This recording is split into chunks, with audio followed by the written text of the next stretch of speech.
ចែកអីក៏ក្តៅខ្លាំងលេះទីអូនក្តៅហួតឯងសូនស្ទើរតែរលាយរូបកាយបងចង់ទៅរកអូនដើរលេងសង្ក្រាន្តជាមួយនួនល្អតែក្តៅកំរងបងមិនហ៊ានចេញពីផ្ទះឡើយ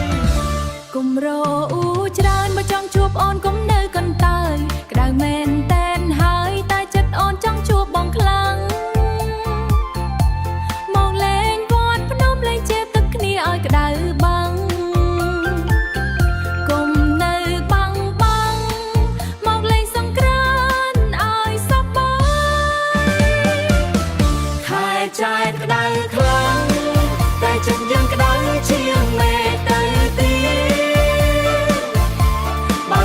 ខ្លាំងពេកក៏សេទឹកស្អីមិនអោយឃ្លានជាចង់បងអើយឲ្យត្រជាក់កាយកុំអោយមានរៀនរំវងបន្តទៀ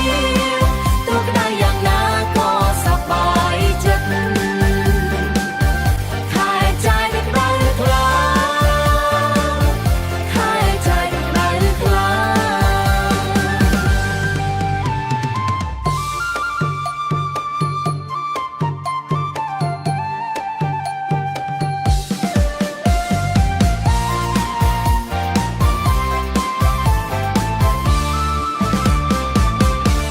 សំលេងស្គរដៃរនឋានចិត្តឲ្យរំភើបក្រៃខែចែកត្រមហាជ័យនាំយើងជួបប្តីសុខពិត